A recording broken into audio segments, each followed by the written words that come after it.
Почитувани. Вистинската приказна за Македонија е таа дека Македонија лежи на бројни археолошки локалитети, од кои некои се веќе откриени и истражени, некои допрва треба да се доистражат, а некои се уште се мистерија. Факт е дека и малку да се копне ново македонско тло, ќе се најде на нешто исконско древно, кое што не враќа назад во историското минато. Навистина, во Македонија се истражувало и ќе се истражува, но во 2015 година некако како со многу повеќе се истражуваше со полна парија, благодарејќи на ентузијазмот, амбициозноста и љубеноста во археологијата на господинот Виктор Лилчич Адамс, кој е актуелен директор на управата за заштита на културното богатство, наследство. Господинот Лилчич го познавам одамна како неуморен трагач кон вистината за древна Македонија. Тој со својата посветеност и поврзаност со археологијата, како да ја разбуди малку позаспалната македонска археологија. И се спомнав дека Македонија лежи на бројни археолошки локалитети и јавници локалитети и не би можеле да говориме за сите нив, туку ќе се осврнеме само на дел од досегашните истражувањата од 2015 година и за активностите во управата за заштита на културното богатство. Добар ден, директор Лилчич. Еве, последниве години археологијата во Македонија како да доживеа вистинска ренесанса. Постојано слушаме за нови истражувања, нови откритија. Па каде се истражуваше во текот на 2015 година? Точно така, имате право, значи, за да нешто почне да се одвива, потребен е и човечкиот ум и организација. Значи, така да сите сме сведоци дека со активностите на актуелната влада на Република Македонија од 2006 година наваму се сторија огромни откритија на полето на археологијата. Ете и мојот претходник господинот Паско Кузман и јас продолжувам, значи, интензивно да работам и работиме, значи, на тоа откривање. Ете, афирмација, презентација за чувувањето на археолошкото богатство, паралелно би рекол и со грижата за останатото културно наследство на Република Македонија. Конкретно во текот на минатата година ние успеавме да реализираме повеќе проекти, нели, од она група, нели, категорија капитални проекти на владата на Република Македонија, и каде што воглавно се истражуваше, да речеме, на локалитети кои имаат градски, антички цивилизацијски карактер, да речем, ете, Стибера, потоа, ете, во Скупи се започна, потоа Китино Кале, таму бил најверојатно античкиот пенестински град Ускана, и на други места. Значи, се работеше исто така делумно нешто така, би рекол, и археологија, но и заштита на Скопското Кале. Ја би истакнал дека се проложи, нели, истражувањето во античкиот град Скупи на најголемиот антички театар во Република Македонија, изграден во римско време, значи во првите векови од нашата ера, во Скупи, и на повеќе други места, например Гадиште Пчиња, на реката Пчиња во опфатот на Младона Горичани, кој што бил многу еден така репрезентативен, богат раноантички град, кој што ни дојде некако како огромна сензација, не очекувавме на таа позиција такво нешто. Исто така се работеше интензивно во рамките на проектот Археолошки катастар, значи Археолошки музеј на Македонија, предводен од директорот Весела Честоева и тимот археолози, значи од ова, ете, веќе реномирана и врвна национална установа во археологијата, откри доста нови локалитети. Јас сум задоволен и горд што учествував во дел од тие експедиции истражувачки, и она што го видов за тоа време беше на вистина импресивно. Значи, таму се работеше по долината на реката Брегалница и други локалитети. Имаше ли некој локалитет кој што ви представуваше како сензационално откритие или пак некој артефакт, нешто? Вака, за мене најимпресивно беше откритието на градот на границата со соседна република Грција. Значи, помеѓу Дојран и Богданци, на највисокиот врв на планината Карабалија, значи, местноста се вика Дуб и локалитетот е најверојатно Кале, нели, затоа што немаме од локалното население, таму нема некое село, значи, немаме топоним, меѓутоа го именувавме како Кале Дуб, Карабали. Видите, некаде околу 600 и нешто метри надморска височина, непознат во археолошката литература. Никаде не е споменат овој локалитет, а поседува некаде околу 3 хектари површина, значи некаде 300-310 метри должина, 200 метри широчина, и таа површина е офатена со еден многу моќен, силен ѕид во малтерна техника, метро и пол така широчина. Од времето на доцната антика, главно се најдоа монети од 4-ти, колегите од археолошки музеј 4 век и 6 век, времето на царот Јустинијан, но се најде интересна и монета на македонскиот крал Филип II, што за нас делуваше така многу изненадувачки на таква позиција. И прво она што гледаме, например, што видовме, тогаш со тимот беше, значи, она доцна античка рано-византиска компонента, визура кон, например, Валандовската тврдина на врвот Жапката над Валандово, која исто датира од 6 век, и со тврдината над ѓавото, значи меѓу ѓавото и Богданци, Мамино. Значи таа комуникација визуелна во доцната антика во рано-византиско време во 6 век имала компонента на алармирање на населението, односно и населението и алармот се движел, да речеме, уште од Скопскиот предел, верувам и од Дунав, по долината кај нас тука на Вардар, преку овие точки кон Тесалоника, значи кон Солун. Така да тоа била крајната цел да се известат граѓаните на Солун во 6 век за доаѓањето на непријателски расположените, да речеме, авари и други непријателски, да речем, групи.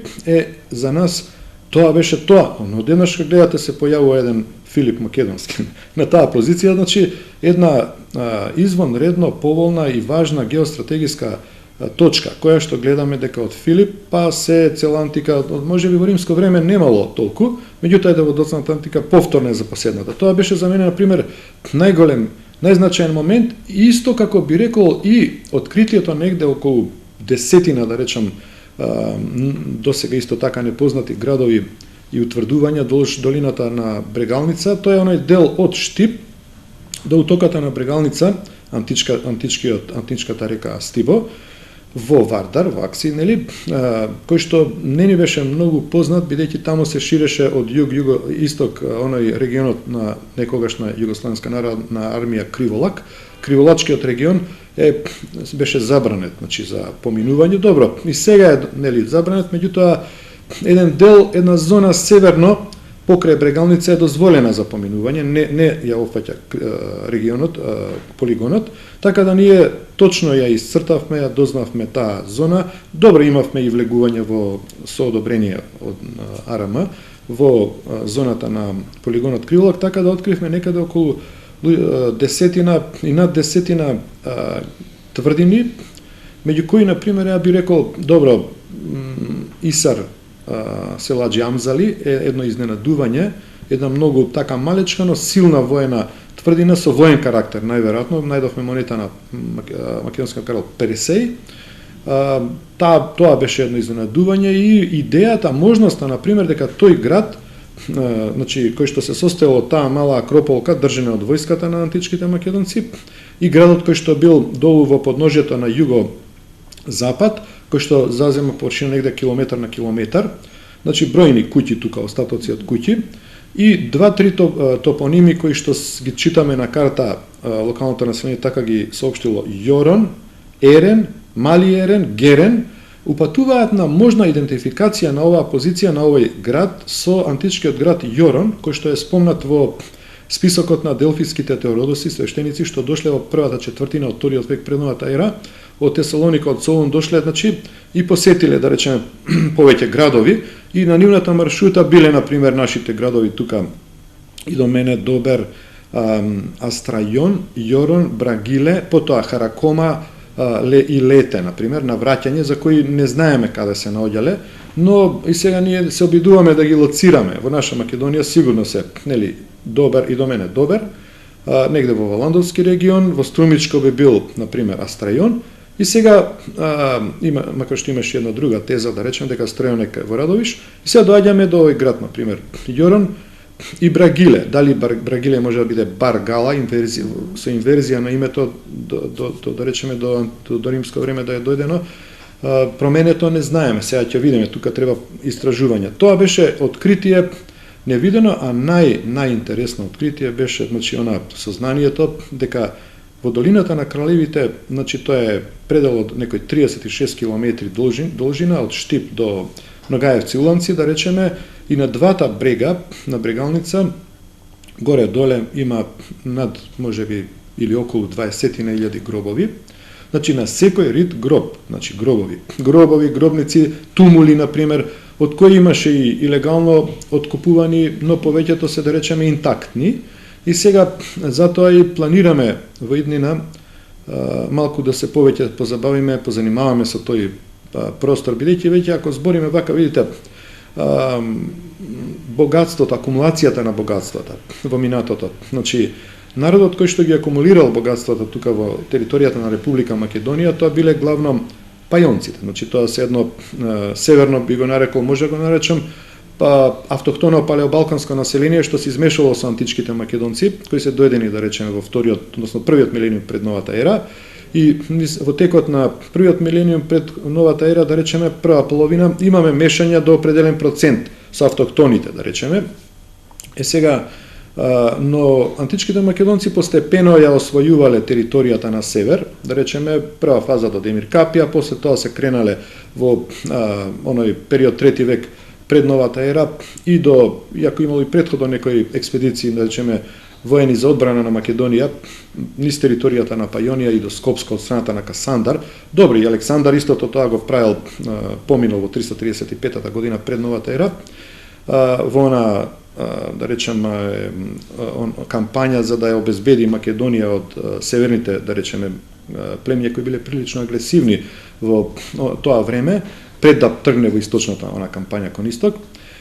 Така да, тоа е, како да кажам, нешто што нас не чека да го откриеме тоа богатство акумулирано во овие гробови во долината на Кралевите. Сега, топонимот го знаеме од локалните жители, така ја нарекуваат, веројатно е некаква традиција, се обидуваме да откриеме, веројатно во минатото некои локални тука жители откривале, дали случајно или можда и намерно, откриле нешто некакви многу јаки наоди, силни, богати, и се пренел тој ете така, тој топоним, тој назив, да речеме, на целата долина, долината на Кралевите.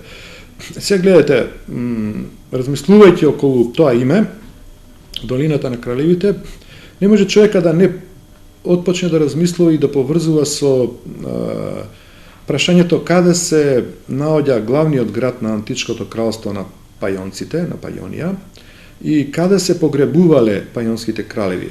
Значи, за македонските кралеви ние знаеме дека се погребувале во Кутлеш, значи во Вергина, Ајга, стариот град Ајга, или Козјак, ако сакаме да кажем, ако, нели, Ајегос, Коза, Јаречки Кози град, каде што била традиција, значи со вековијете тамо се погребувале, па требале и Александар Македонски било планирано да се донесе од Вавилон и тука да се погребе, меѓутоа добро, тоа случувањето поинаку кажуваат. Сега човек помислува дека пајонските кралеви најверојатно можеби таа нивна прастара некропола е некаде, има логика, нели, во долината на Кралевите, некаде можеби околу градот Исар кај Црешка, значи помеѓу, значи, Штип и Уланци, нели, Ногаевци, така да не знаеме, значи потребни се истражувања. Проблемот беше што ние како археолози многу малку влегувавме во тој предел, тешко е комуникативен. Значи, влезе на професорот Иван Миколчич пред многу години со колеги, нели? Два-тројца јас бев тоа време, со еден мој колега, првите ископувања ги започна колегата Јане Клековски од Археолошки музеј на Македонија, 2 сезони работеше, значи, би рекол, ете, овој прилично цврсто, јако момче, значи, успеа во едни многу тешки услови, во таму негде октомври, ноември, па беа некои лапавици, издржа негде околу 15 на 20 дена и извади некои информации, откри еден дел од некој внатрешен објект, кула, донжон, така да меѓутоа гробовите не ги чепнаа и сега, а тие стојат таму на површина, половина се откопани. Сега нив не им беше тоа задачата, но мислам дека ние како држава мораме да се погрижиме, бидејќи во тој регион, ете, минатата година имав прилика со тимовите на Археолошки музеј на Македонија да влезам во тој предел и околу Црешка вртевме таму, околу Скандалци, например, Јамуларци, Деклеци, Аџамзали, Аџиреџепли, например, од долна страна исто влеговме, да речеме, од кај Уланци, од кај Ногаевци, значи, да ви кажам, константно се гледа дека некој таму работи, значи копа, илегално копа, пазите. Да, тоа сакав да кажам, дивите копачи, значи, не е многу, нема некои големи оштетувања, но се гледа дека некој константно помалку нешто иде и си работи, значи, така да ќе мораме да обратиме внимание, значи, ја мислам дека со интензивно присуство на археолошките екипи, и тоа ќе се анулира луѓето, тие што правото ќе видат дека државата си дошла на нејзиното и крај, готово. Значи, тоа е отприлика. А кои се критериумите, односно како одлучувате денеска, например, одиме на тој локалитет да истражуваме, например? Вака, гледате... Си имате некој посебен план, нели? Ево, ова е таа археолошка карта на Република Македонија, Македонската Библија, значи, и ова е огромен чекор што ги има направено Република Македонија во текот на 20 век, втората половина на 20 век. Значи, ете, нашата Македонска археолошка Библија е печатена 1996 година во организацијата на Македонската академија на науките и уметностите, МАНУП. Значи, професорите своевремено, уште додека беше жив, нели го започна овој проект професорот Димче Коцо, а го финализираше професорот, значи, доктор Цветан Грозданов, и сите археолози беа собрани тука и активирани, и тука има некаде близу 5000 археолошки локалитети.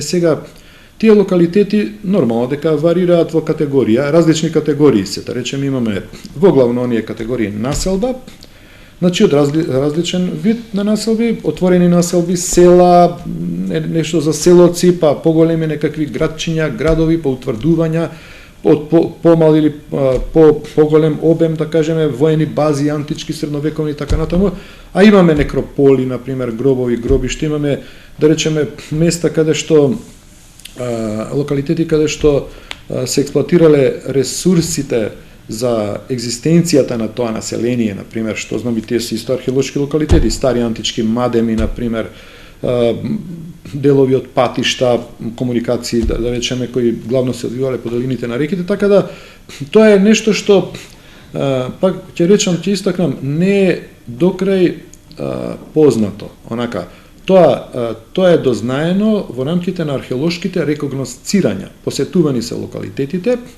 Тоа беше една кампања некаде околу 1970-тите години, тука 80-тите, па и до 90-тите години, и се поделија нашите колеги, македонските археолози, по региони, значи, главната улога ја водеше Музеј на Македонија, нели, Музејот на Македонија, но и во соработка беше со локалните музеи и заводи, нели, за заштита, и имаше определено тогаш луѓе задолжени, например, на поедини региони, и тие направија прошетка и собраа нешто и од постарите истражувачи, главно доаѓа информација, доста информации запишаа во првата половина и средината на 20 век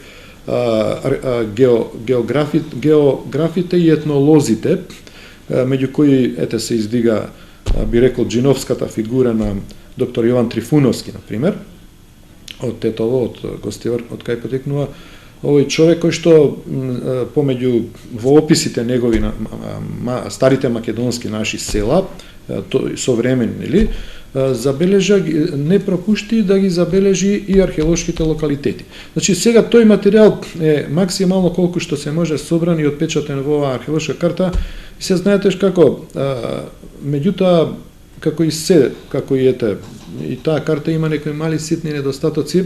Например, не е користена топографска платформа, картографска платформа, карта, значи секција, секциите 25.000 дарката, да речеме, беше позната во тоа време, меѓутоа таа не е користена и само е направена сума сумарна завршна финална карта том 3, нели, ова е том 2, визави например том 1 со воведните текстови. И она што требаше да се направи е да се инсистира на котите, на позициите, значи на локалитетите, например, барем една точка, например, така да тука во картата имате, например, еден така широк опис. Локалитетот се наоѓа 2 километри западно од селото. Ама тоа 2 километри западно ништо не значи. Ако сакате полициска екипа да пратите, да го заштити локалитетот, или да види некој да провери некакво илегално диво копање, треба добро, локален водич, меѓутоа мора да се има кота, позиција, значи, а постојат тие два вида мерки, димензија, нели, една е, например, децимална кота во метри, а другата е она во степени, нели. Сега тоа ќе го промениме, на пат сме тоа да го дополниме, да го направиме, и сега определувањето на локалитетите, македонските археолози отида на вистина далеку во насоката за спознавањето на локалитетите, содржината, културните стратуми, така да ние веќе имаме некаков прилично напреден список на археолошки локалитети со цивилизацијски карактер, што би била прва категорија. Тоа се градовите и тврдините од античкото време, античката епоха и средновековната епоха. Но исто така имаме и така издржани списоци на предисториските локалитети, тоа се времињата на културите, значи од, да речеме, од неолитот, каменото време или бронзеното време, железното време, имаме многу така истакнати истражувачи во сите тие, да речем, периоди и епохи, така да ние отприлика, видите, горе-доле го познаваме теренот, ги познаваме содржините, меѓутоа пак се покажува потребата да тие локалитети докрај се посетат, значи да се документираат, да се исцртаат зоните, тоест опфатите на површински, нели, на локалитетот, во некој габарит приближен може да биде, не можеме секогаш да знаеме, поготово за рамните населби, древни, стари, не можеш да знаеш колку е таа, колку се шири и на каде, затоа што ако е рамен просторот, не е истакнат, значи не е извишен, не можеш да видиш некоја контурно, барем некој зид, па како тоа одело. Тука ќе се служиме, например, со георадарот, кој што го набавивме со одлука и би рекол благословот на актуелната влада, моментално се наоѓа во сопственост на Археолошкиот музеј на Македонија, тој многу ќе помогне пак во дефинирањето на рамните овие, да речем, локалитети. А пак што се однесува до градовите и тврдините, кај нив е полесно, бидејќи тие основен принцип бил да си наградење на повисоки ридови, истакнати ридови, и опфатени се од брамбени ѕидови. Дали сувот ѕидови или малтерни, ама нивните контури се забележуваат денеска. И тоа прилично добро. Зависи сега од тоа колку некој, тој што го оформувал ѕидот, бил имотно, финансиски способен да плати посилен ѕид да му се направи, или, например, сувот ѕидови кои малку потешко се распознаваат, ама се распознаваат сепак. Така да, видите, некои раноантички, например, заедници во Македонија, кога граделе ѕид, побогатите, оние што биле посилни, еве, луѓето, например, што го граделе градиште Немањици, например, во Свети Николско, или овие што го граделе градиште кај Кнежје, што сметаме дека е еден најголем, нели, таа била Зора, најголемиот пански град, тоа не се ѕидови ѕичиња, а не е малтер, нели. Тоа се бедеми високи по 7 метри е тоа падината, така да тука немаш да утнеш, нели, немаш да сгрешиш. Нека стана збор за стар град. За нешто за стар град. Така да постои спомнавте археолошката карта, дали големо внимание предизвика и археолошкиот катастар. Дали тоа е на дополнување некоја на оваа археолошка карта? Зашто всушност користи овој археолошки катастар? Вака, археолошкиот катастар на Република Македонија е револуција, би рекол, вистинската револуција во познавањето, значи во заштитата и во афирмацијата на археолошките ресурси на Република Македонија.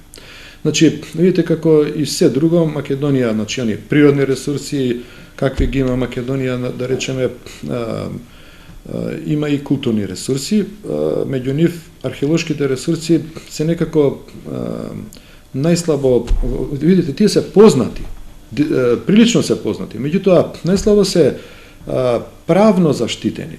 Знаете, овие ресурси, значи правниот аспект подразбира процес на валоризација, така е наречен, и ревалоризација на археолошкиот локалитет. И тој започнат некаде, да речеме, после средината на 20 век, и го спроведуваат, значи, заводите за заштита на културно наследство, нели под, ете тука ингеренции, тие се сите под Министерството за култура, кој што и ги финансира со години. И видите сега, интересен е податокот дека за овие 50-тина, или би дошло тука негде 50-тина години горе-доле, се валоризирани околу 105, нема преку 150 локалитети. Значи, тоа е нешто што не кореспондира со онаа бројка што ние знаеме, барем со археолошката карта. Значи, сега, да, и сега, тука се наоѓаме пред еден голем расчекор, значи, ние останува, тоа е поразителен факт, дека ние, како држава, не сме прогласиле со документација, да речеме, повеќе од 100 колку таму локалитети. Сега, токму затоа го правиме археолошкиот катастар, за да не само, значи да направиме едно јадро на информации, кој што ќе ги има сите овие локалитети, или тоа нема да може веднаш, меѓутоа за неколку години веќе ќе се внесат. Видите, примерот на словенците каков е во Република Словенија, они за негде околу 5 години ми се чини, внеле во нивната археолошка карта, не катастар, значи они направија дигитална археолошка карта, околу 7000 локалитети, така рекоа, и тоа упорно, меѓутоа кај нив нема изработка на археолошки катастар. Значи они имаат само археолошка карта. Ете, ги соснова, ама ние одиме чекор понапред. Значи, ниедна држава на Балканов, може и колку таму пошироко, нема направено археолошки катастар. Значи, археолошки локалитет врз катастарска подлога. Тука веќе веднаш од самиот назив е јасно каков ќе биде бенефитот. Значи, тука имаме ние имотно-правниот момент. Археолошкиот локалитет се наоѓа или врз земјиште собственост на Република Македонија, или врз приватно земјиште. И веднаш ќе можеме да видиме која е катастарска парцела, чива е катастарската парцела. За тоа треба да му благодариме на Агенцијата за катастар на недвижности, која се погрижила пред неколку години да го изработи овој катастар на Република Македонија, кој што пак ќе истакнам, скоро ниедна држава на Балканов не го поседува. Со тоа што имаме воспоставуваме интензивна таква една соработка со Агенцијата за катастар на недвижности за потребите на оформувањето на овој археолошки катастар. Сега, тоа е нешто што оди како процес, постапки се. Ние, како Управа за заштита на културно наследство, распишавме меѓународен тендер за изработка на физибилити студија, значи во сите фази на изработката на овој археолошкиот катастар, со тоа што избране пред околу 2 недели така понудувачот, еден понудувач, значи тоа е една фирмата ИГЕА од Словенија, значи, и моментално се чека уште еден детал, некој електронско наддавање. Тоа е фаза што мора да се помине и луѓето ќе почнат тоа да го работат, значи ќе предвидиме ќе има соработка. Значи јас би рекол сега ќе бидат вклучени максимално, знаете што сега нас не е битно да се предвиди опремата, системот како да се внесува тоа внатре, легендите, боите, сето тоа на опфатите и контактните зони, потоа да се види, да речеме, да се реши моментот човечки ресурси, какви профили тоа ќе го вградуваат. Главно би требало да бидат млади дечки што работат компјутери, значи што им е вака компјутерот у мал прст, и кои би биле археолози, па геодети, например, нели, но и би рекол архитекти, да речам етнолози, например, географи, бидејќи видите, она што реков, ние планираме да ги вклучиме, да ги внесеме и другите видови на културно наследство. Значи, ова е шансата, нели, да не биде само археолошки катастар, сепак е ова управа за заштита на културно наследство, значи на целокупното културно наследство на Република Македонија. Значи, тоа е еден процес кој што ќе биде кабинетскиот. А вториот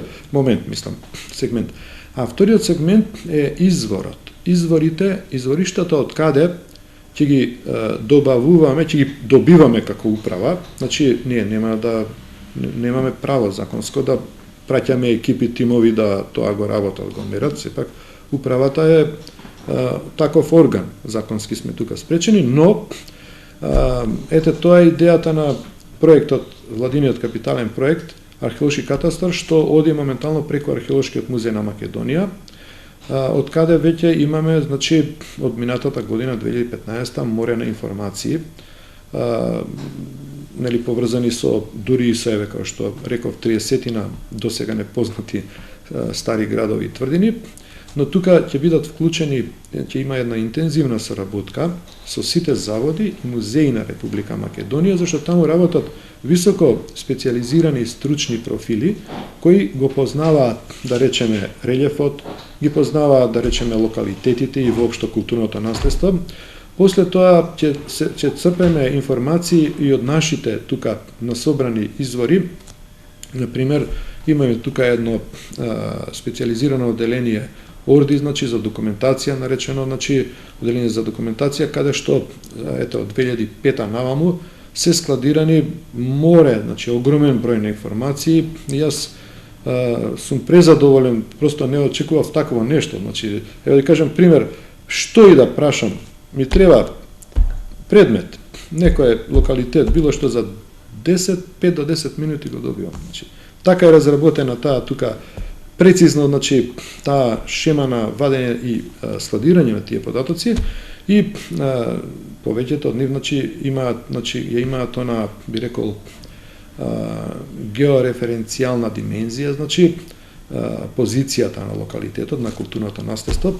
Малку сме појаки со останатото културно наследство, со црквите, манастирите, џамиите, нели и другите видови споменици, така да тоа ќе биде, ја предвидувам, значи до крајот на 2016 ќе добиеме физибилити студијата, ќе се изработи со наша асистенција и некаде до крајот на 2016 веќе ќе можеме да почнеме да инсталираме опремата, да луѓето да почнат, значи, да се доприобучат, да речеме, да влезат во филмот, нели, во работата, и наредните 2017 веќе 18 би требало веќе огромен број на информации да се вградат во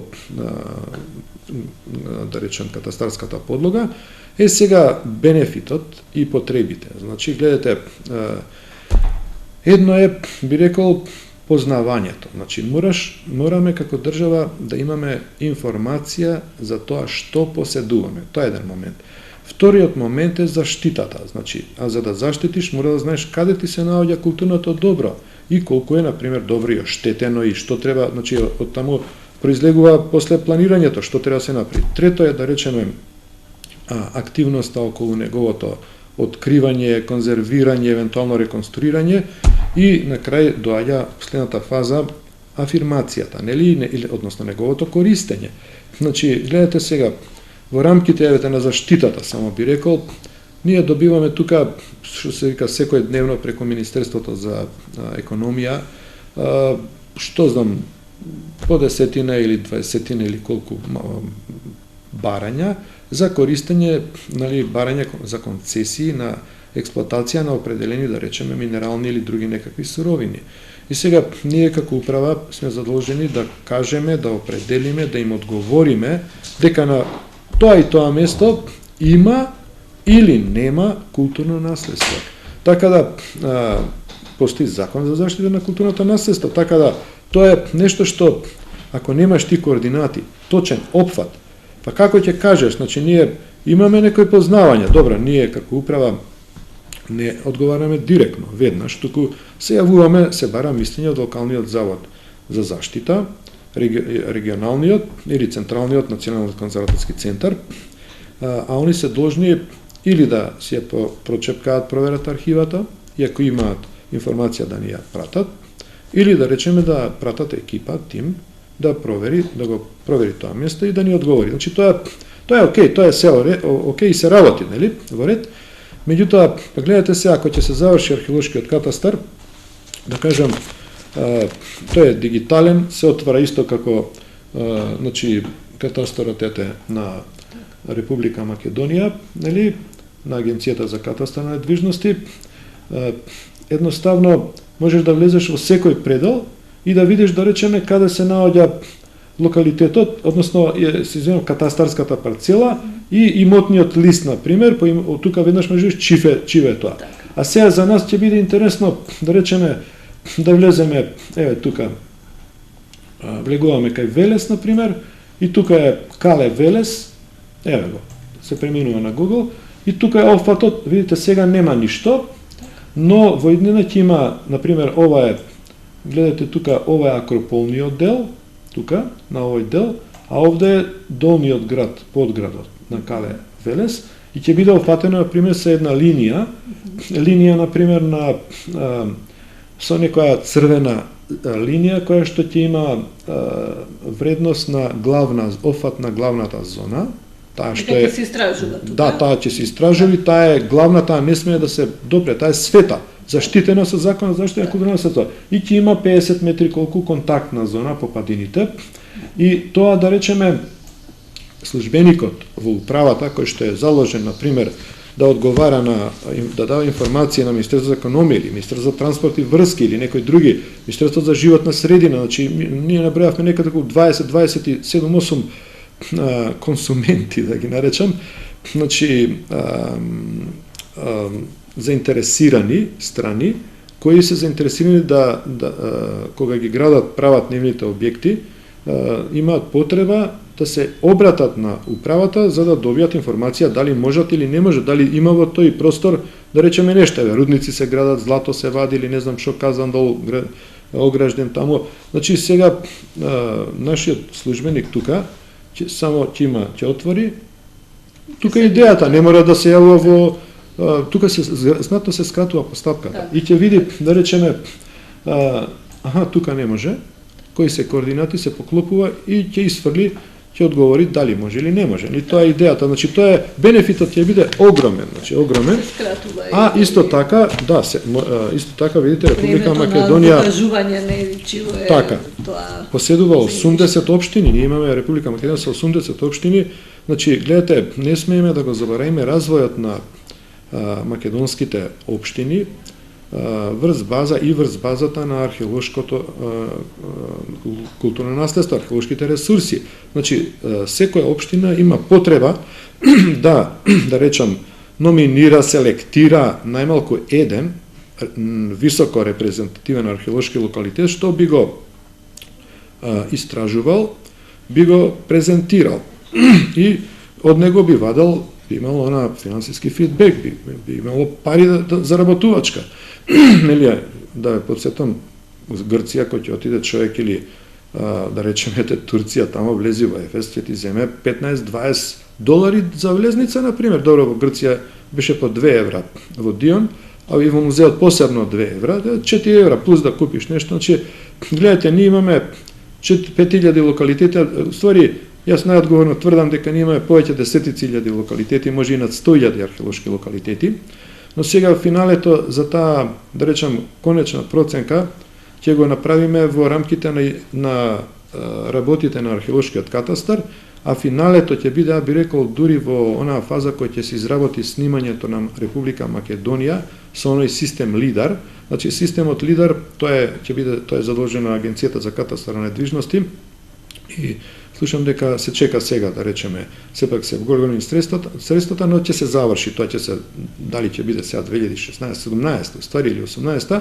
но видите, тогаш ќе ја добиеме Република Македонија релјефот, без никаква вегетација, ни трева, ни шума, ни ништо. И тогаш ќе можеме ние како археолози да седнеме и да го анализираме подрачјето, релјефот, да ги препознаеме формите барем на старите градови и тврдини. Значи, например, имаме ние во длабоки шуми такви локалитети. Не можеш да ги видиш. Ете, Градец 2, например, Здуње, одевме, имавме експедиција на Сува гора горе, и си спомачивме 6-7 километри горе у планината, имавме некоја позиција, ама горе на врвот, на тие котите нема ништо. И свативме дека, и точката беше одбележена падината на источната падина, се гледа во шума. Сега во шума, кај ќе одиш? Може, влеговме, не го најдовме локалитетот, значи, чекаме и тоа ќе чекаме и ќе дочекаме, системот Лидар многу ќе помогне. Значи, каква е соработката на управата со другите балкански вакви институции за заштита на вака, гледате, јас би рекол, ние, јас од кога дојдов тука како директор, тоа е 2013, меѓутоа, добро, тоа беше почетокот половина година помалку тука. 2014 малку повеќе се активирав. Значи, видите, ние би рекол за потребите на археолошкиот катастар ги посетивме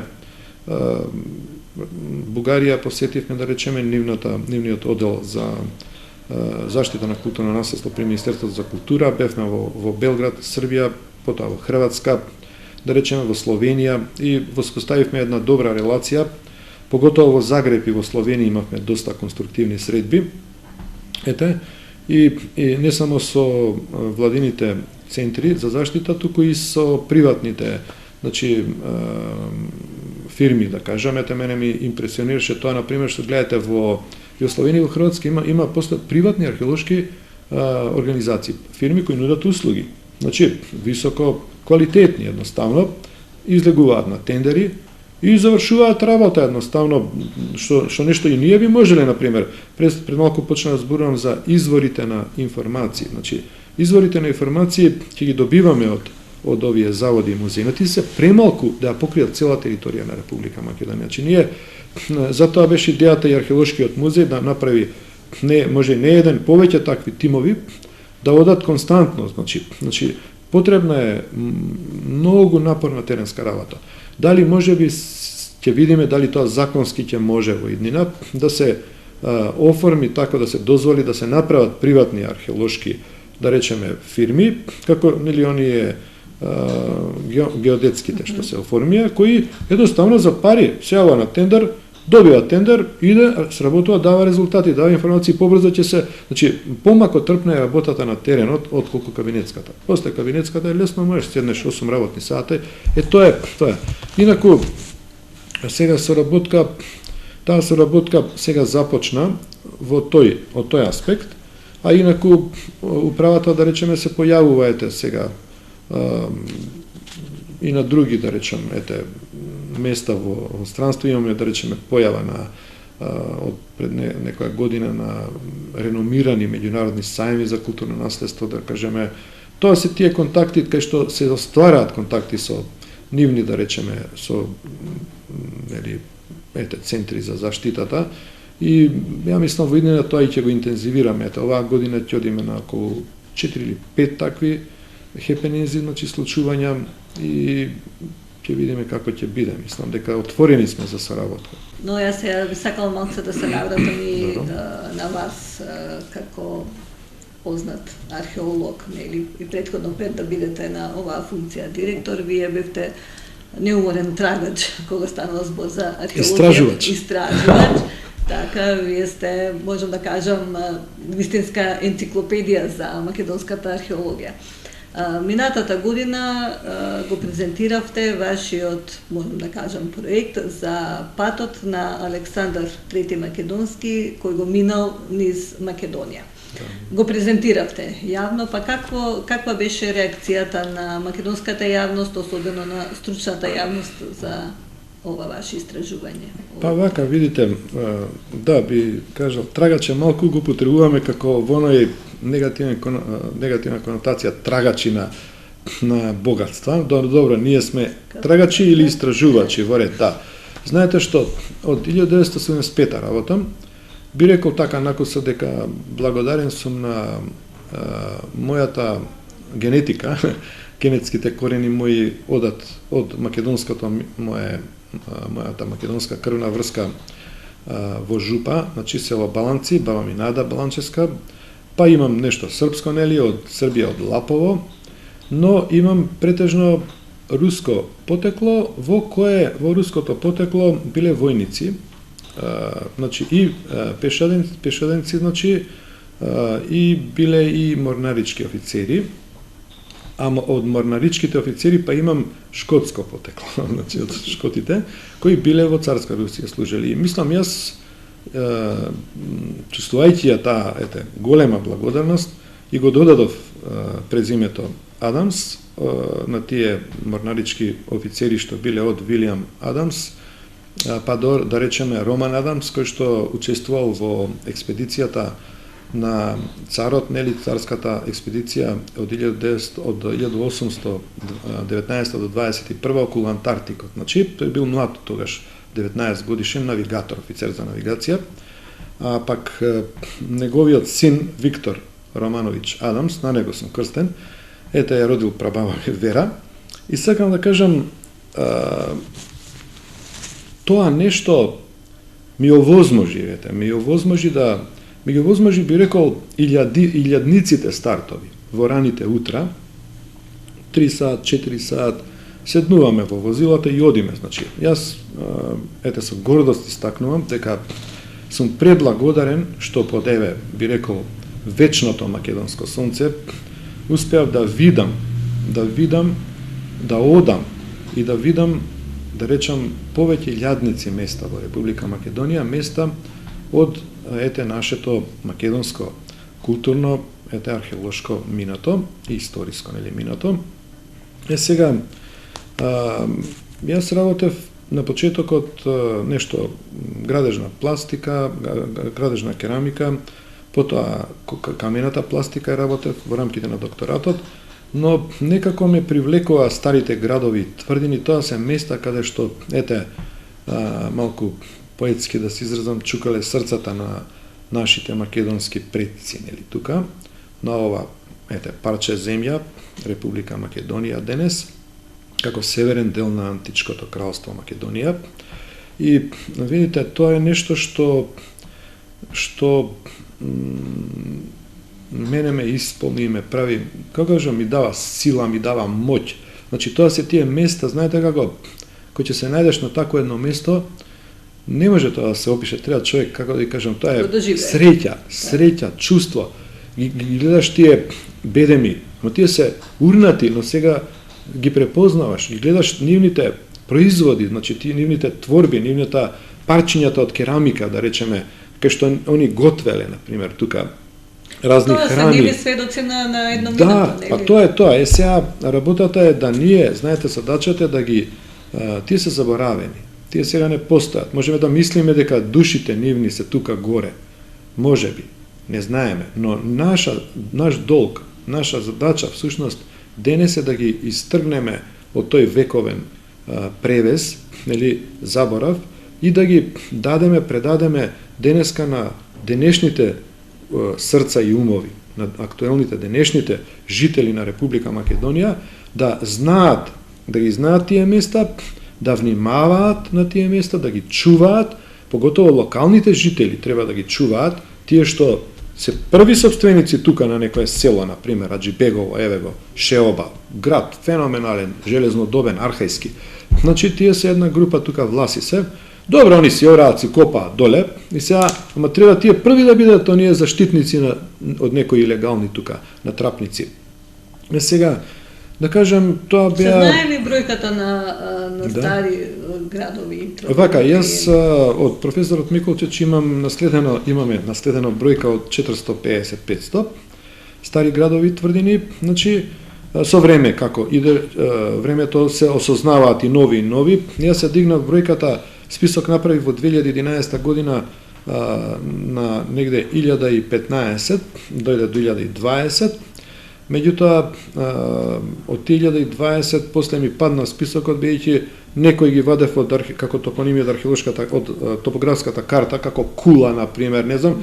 Меѓутоа, кога ќе отидеме таму, локалното население вика некој доминантен дирид, кај Кулата, а тоа нема врска, горе нема никакви човечки остатоци од минатото. Така да паднавме под 1000, горе-доле околу 900, меѓутоа сега еве последниве 5-6 години се подигнавме повеќе на кај 1000 се доближивме со ново откриени градови, да речеме што биле непознати во литературата никаде. Еве ова што ви го реков, Кале, Дуб, Карабали, како го дознав? Знаете, имав една информација пред многу години од препараторот на Гевгелискиот музеј, сега во пензија, кој што со моторче одел нагоре и кажал, таму има едно Кале, ми кажа мене всушност. Ама ја него, онака, го поминав бегло преку тоа, човеков нешто ме лаже, можеби, не да ме лаже, него не му обрати внимание, не ми беше уверливо. Сега пред неколку месеци, тамо во 2015 ми сјава некој Facebook пријател. Обичен човек, нит персира, нит ништо. Абе, Виктор, што не дојдеш, вика, у Дојран кај нас, има една тврдина горе у планината, вика, на Карабали. Ја викам, каква тврдина? Па, викам, сум бил тамо на Кале Тепе, на чешмата Фердинандка. Да, таму е, вика. Се доаѓа преку Караулата. И гледам на Google, Караулата на сама граница, преку Караулата, уште непон километар, единствена точка, позиција е таа една позиција доминантна чукарка, немаше топоним, Дуб нешто пишуваше пред тоа, и го прашам, тоа ли е? Тоа е, вика. И што да ви кажам, начините на дознавање. Значи, ова не е ништо. Кој знаше колку ќе има стари гради тврдини. Например, во Западна Македонија, планински, претежно планинска. По планинските делови, населението се повлекувало во минатото. Да речеме, денеска ќе се качат на авиони, не знам, побогатите или оние што имаат поимотните, ќе бегаат ако има некои опасности. Нали, да речеме, и во минатото биле поголеми опасности и се повлекувале во планините и градале, да кажеме, рефугиуми, мали тврдинки с бегови, па после евентуално се враќали се ние, кои прераснале во утврдувања, понатаму и во цели градчиња. И сега ние, да речеме, постепено ги осознаваме и ги дознаваме, да речеме, и ги истражуваме. Значи, тоа е нешто што е процес и тој ќе проложи. Ние, знаете, кога се заврши археолошката карта, се рече, као готова е, сега знаеме се. Меѓутоа, гледате, тоа беше 1996 година, до сега се дигнавме, можеби за 100 и 150 утврдувања, да речеме, така да сега ние сме во моментот некаде горе-доле, не правим статистиката, а не седнав, ама ќе седнам наредниве месеци, значи некаде сме дигнати до 800, над 800 посетени и документирани. Значи, под зборот документирани, подразбирам, значи, сакам да кажам, исцртување на хоризонталната планиметрија на одбранбениот опфат, периметар, нели, околу фортификацијата утврдината, односно населбата, град Чели, тврдина што и да е. Тоа е нешто што е хоризонтален план, што за финално да се тој представи и вцрта во катастарот, нели, археолошкиот катастар. Еве какова линија, например, што е катастарска линија, нашата ќе биде, например, црвена или жолта. Потребно е да се комплетира во кабинетска фаза со вертикалниот план, значи со изохипсите. И да биде тоа во една геореференцирана форма, значи во координатен систем. Значи, одбележено како што се еве, тоа се координатите, например, со тоа што ние ги вцртуваме координатите на 50 метри, по хоризонтала и по вертикала, значи источно од Гринич, северно од екваторот. И сега работата е, да речам, 800 и сега се движиме, се качуваме на кај бројката 900 и тоа е процес, нема да се заврши, верувам, можеби ни до средината на 21. век, може, знаете што е, може да се заврши, меѓутоа потребна е поголемо активирање финансии во смисол повеќе, значи обучени тимови и со јаки силни джипови, значи теренци оние со нели диференцијали преден заден или активирање на погон 4 тркала офроуд. Значи и тука најдобри се на пример, добро, Land Roverите и оние патрол малите. Значи да одите до по НАТО стандард, тие се и нормално ладите ниви. Ладите ниви се исто добри, но Land Roverите, Defenderите, тие малите, кусите, тие се најдобри по мене до сега. Ама има и некои јапонски тамо. Меѓутоа, видите, битно е да имаш добри, јаки, силни момци, да речеме и девојки, нели, спремни да излезат на терен, значи и да имаат они добра опрема. Значи GPS инструменти, да речеме оние лајкиниот оне 9.500 евра, тој малиот pocket size што се пренослив, значи не може да носат на пример тотална станица, таа тешка 4,5 кг кај ќе носи некаа планина.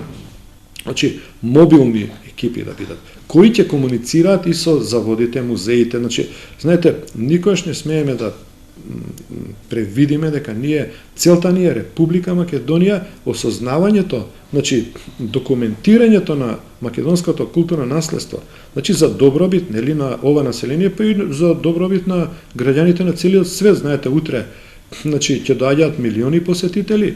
Значи ако речеш ќе рекламираме и сфрлиме Македонија што е точно земјата на 1000 тврдини. Македонија земјата на илјадниците, значи 1000 тврдини, тоа малку земји во светот. Добро, и имаат некои, меѓутоа тоа е маркетинг веќе и тоа мора така да се прави, да се работи. Утре тие, да речеме, имаме разни видови на туристички посети, например, некакви. Сигурно промоција мора некаква. Ќе има, некои ќе сакаат постари господа јапонци, кинези што се таму сакаат во хотел и да бидат однесени во музеј. Ама ќе има некои што сакаат малку и со ранци да идат малку се помачат и тоа. Така. Да се навратиме на патот на Александар. Да. Видите се, Александар македонски, тоа е нешто што, како да речам, тоа е нешто што е најубавата, би рекол, ќе речам приказна, но тој не била приказна, тоа била реална. Вистинска приказна. Тој човек на 20-21 година поминал низ Република Македонија. Значи тој чекорел низ територијата на нашата Република Македонија. Тоа била 335 година пред новата ера. Значи тој претходно имал многу една, да речам, исцрпувачка фаза на обука, воена обука, учење на воените вештини. Неговата душа исто така била запознаена со мистериите, со култовите. Меѓу нив, например, најимпресивно за него била магијата или мистеријата на сонцето, знаете. Сонцето, вечното сонце, него го интересирало каде оди сонцето, каде се губи на источниот хоризонт, да речеме.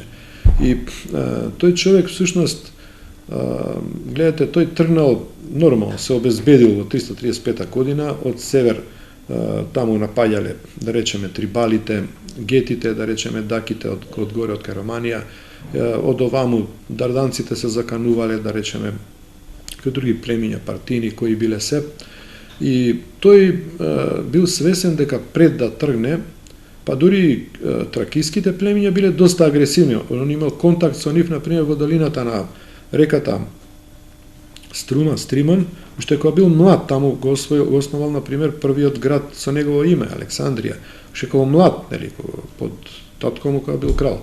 Значи тој тргнал до Дунав, имал битки таму, па се вратил назад преку нашата територија, поминал кај Ќустендил, така пишува Аријан и други извори, и ја пресекол Македонија во еден марш брз, по една диагонала, значи од северо-исток кон југо-запад до негде Охридско, јужно од Охридско езеро, каде што бил градот Пелион, каде што се требале да се сојузат, да се состанат, да речеме, илирските племиња, кои се подготвувале да нападнат Македонија, верувајќи на пренесениот глас дека дечкова може да и загинал, дека Александар загинал горе и дека он не може. Не е више тој младо момче, не може води држава. Меѓутоа Александар, значи, многу бргу поминал, значи од Дунав се вратил наваму, И тука му помогнале, например, и агријаните, агријанскиот, тој најсеверно пајанско племе, агријанскиот крал Лангар му помогнал да се справи со едно тамо периферно племе, а тој, аутаријатите, нели, а тој поминал, проложил, значи, надолу и ги разбил, нели, илирските групи. Така да, тука, значи, тоа е еден момент што нас не интересира, значи, од научен аспект, но видите и од туристички аспект, од, нели, културен аспект, таа димензија е многу силна, многу значајна. Гледате, тој човек кој што го учи секое дете во школите во ширно целиот свет, например, Александар Македонски. Значи, ние се гордееме што поминал низ почвата на актуелната денешна Република Македонија. Жив, кога бил жив на 21 година. Значи, сега јас се обидов, познавајќи ја прилично територијата на Република Македонија, истражувајќи ги локалитетите археолошки, од, би рекол, главно старите градови тврдини, значи од времињата на антиката, си реков, па би можел да направам обид за реконструкција на трасата, патеката по која тој поминал. Значи, тука постојат во стартот, еве да речам, две варијанти, да он поминал од кај Ќустендил во Крива Паланечко, тоа била првата општина кај што ете поминал, па потоа по Крива река и надолу се спуштил до Стоби и по Црна да одел надолу до Пелагонија. А втора варијанта постои што може би, а меѓутоа ја не одев на таа варијанта, некако ми беше малку отпад, многу јужна, да влегол од кај Делчево, па да одел по реката Астибо, по Врегалница, до градот Астибо Штип и да се спуштил на Стоби. Меѓутоа, видите, Аријан во ниеден момент не го спомнува Астибо. Напротив, го спомнува градот, ја спомнува реката Еригон, Црна река. Нели дека Александар поминал паратон Еригона по реката Еригон. Значи, сега имаме момент кој што ја трга настрана, нигде не ја спомнува Астибо, што би било, пазите, многу значајна улога одиграла реката Астибо и градот Астибо, за да не биде спомнат. Значи, така да не може да биде, за мене дефинитивно дека поминал од кај Криво Паланечко, за сега така ете, верувам, убеден сум. И продолжил долу, влегол, сега е прашањето дали одел јужно на границата во Леринско, па да поминал јужно од Леринско, од долната страна на езерото, Охридското езеро, или отишол, значи, во Битолско, преку Битола, тука може би да го посетил градот Линк, градот на неговите предци, да речеме, кај градиште Црнобуки, зашто веруваме дека е токму тој, па поминал на Ѓавато, преку Ресенско, па дошол во Охридско. Доказ дека тој најверојатно одел на таа линија е она тврдина што почна уште Паско да ја копа на кулиште Свети Размо. Таа има посетено уште еден австрийски истражувач Вилхем Унверцак, кој што, или германски, мислам, истражувач, кој што го публикуваше пред многу години, 60 и некоја година, неговиот извештај, првата планиметрија, меѓутоа не понуди онака некоја финална интерпретација на проблемот кој е тој што го изградил тој огромен кастел, таа огромна силна фортификација со огромни камени блокови. Паско излезе со хипотеза дека тоа е локалниот десаретски град Енгелана, значи Енхелана од Енхелеис Јагула, племето на јагулите, народот на јагулите. Меѓутоа, гледате сега, истражувањето покажа дека на тој локалитет се откривани исклучиво монети на македонските кралеви. Значи има негде, да речам, 10 монети повеќе на Александар Македонски, па има исто тука негде во ист процент монети на Касандар, па после мислам дека има Антигон Деметри Полиоркет, нешто и после и да нема нешто друго после. Така, главно овие доминираат. Сега во целата таа тој нумизматички материјал има еден навод на монета на Филип Македонски. Се тука ние спориме со Паско, он е убеден, базирајќи се на она реченица на што изрекол Демостен во Филипика број 1, дека заплашувајќи ги атињаните против или контра Филип, тој вели Филип гради, подига, утврдува градови против кон Илирида. Значи, се тоа му е нема аргумент дека Филип го изградил градот, изградил тврдината, го заштити Лихнит и приодот, коридорот кон македонските градови, кон Пела надоле, да речеме. Меѓутоа, од друга страна, јас пак најдов дека монетата на Филип II ја ковал, тој истиот тип, го ковал Александар постхумно. Значи, он кога дошол на власт, продолжил со истите калапи, што морал да плаќа онаа војска, и тоа не е моја, тоа е теорија, не теорија, него сознание, значи, на нумизматичарите од светски глас.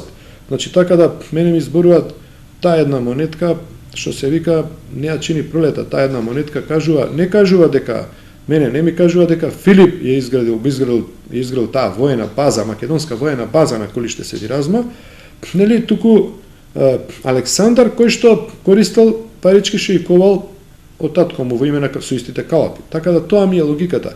Значи, тоа, по мене, таа тврдина е изградена во 335 година како македонска воена база со иницијатива на Александар. А истата таа ја држи Касандар после, бидејќи тоа веќе биле турбулентни времиња.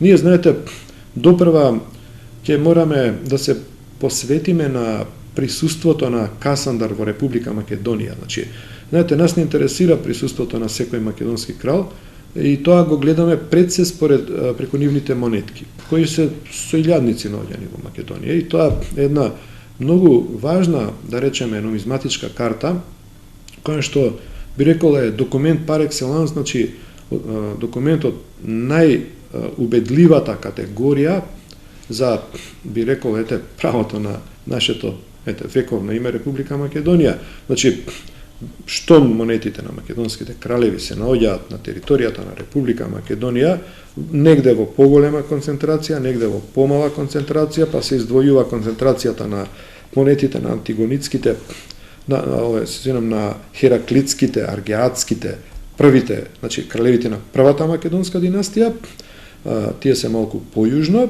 во Република Македонија, од концентрацијата на монетите, например, на втората македонска кралска куќа, династијата на антигонитите, таа е по-северно од Емир Капија натаму до Скопско, се по-концентрирани, макар што имаме, например, на севери Александар го имаме, например, во Скопско, го имаме во Деварско, нели во Жупа. Така да, сега јас би рекол, внимателно, интензивно, со години, онака, студиозно, загрижено ги собирам тие парички, и ги, добро, тие се депонирани во археолошката збирка на Филозофскиот факултет, во, да речеме, Археолошкиот музеј на Македонија од минатата година. Значи, видите, многу во разните заводи и музеи, меѓутоа, гледате, тука има една разлика, што овие истражувања во рамките на археолошкиот катастар и претходните што беа од Филозофскиот факултет, значи тоа бе истражување на старите градови тврдини во Република Македонија, но имаше еден многу важен проект што го започнавме во 2004 година, траеше до 2009 година, значи Античкото кралство Македонија во Република Македонија. Тој проект, како да речам, за мене тој проект би требал да биде свет проект на македонците, значи и на сите жители во Република Македонија. Тој проект, значи, треба да проложи по мене и треба да се, значи, да се интензивира, да се разработи, значи, со разни механизми, да се прошири и да тој да дава серија научни монографии, значи не само мали публикациички и мали овие статии, туку да даде издржани научни монографии, да дава константно секоја година, и тоа е доказот, значи тоа е доказот на странец. Не можеш ти да го убедиш со некој памфлетче, парола, ако се сеќавате она Сорос пред многу години, што рече паролата don't say Фиром се Маседонија, значи не ме фиромизирајте ме. Видите, тоа е детска играчка, пазите. Што е тоа? Немој да ме викаш, немој да ме фиромизираш, кажи во ред. Тоа е желба, тоа е убава искажана желба. Гледате, странецот се гледа и се смее, жителот на Европа и на светот. Значи, тој сака, значи, видите, постои проект кој што би можел... Тој сака издржана книга. издржана монографија, значи тој кој ќе отвори монографијата и кој ќе види тука на пример, гледате монети, да речам, на македонски кралеви, Александар Македонски е најден, на пример, монета на Александар Македонски е најдена на градиште Црнобуки. Или на пример сега тука ова е значи мојата монографија прва од серијата што планирам 17 томови да направам, корпус на старите градови и тврдини во Република Македонија. И тука тоа нема да биде само најраната антика, ќе биде и, да речем, доцната антика и целиот среден век. И со сите оние материјали што сме ги откривале, па и со паралели, со сето тоа. Така да, видите, еве, имате, например, оловни проектили од битките во раната антика, значи што сме ги наоѓале. Тука, еве, погледате, монети на огромен број монети, например, на Острец Барбарас, тоа е една македонска антигонитска воена караула, кај што се спречувале дрванците да влезат во Пелагонија. Тука многу парички кажуваат дека многу тогаш антички македонски бранители загинале тука. Значи во тие напади дардански и бидејќи знаете обичај било да се става од 5-10 до 20-30 и по 50 вакви бронзени парички во гробот. Тие биле, знаете, плаќање на старецот, белокосиот старец Харон, кој што ги носеа на она лутка, душите, така се верувале, во подземниот свет на Хадес, каде што душите не можеле повеќе од таму да излезат. Тоа е една идеја и тие парички ги наоѓаме, тоа е обичај. Нас ни кажуваат дека тука загинале македонци, значи кај Барбарас, онаму кај Дебреште. И тоа е нешто што Овие парички што се забележани во оваа книга се фактички и голем доказ. Нели? Не само на нас, македонците, туку и на оние кои целиот свет со години не негираат нашиот южен сосед.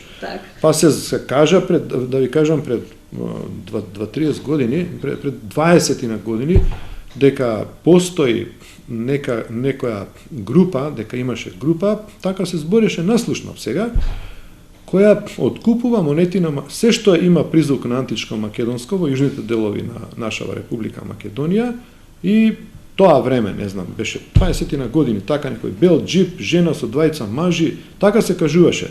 И нели тоа се збори дека постои фондација некоја кај соседите, кои што имаат идеја да откупат и да го прикажат дека тоа таму да одземат од тука. Ма тоа е смешна идеја, тоа е смешен обид. Знаете, тоа се, би рекол, милиони вакви монети. Не може они да однесат. И тие се уште под земја, знаете, милиони се под земја. Тоа треба ние да го... Затоа реков свет проект...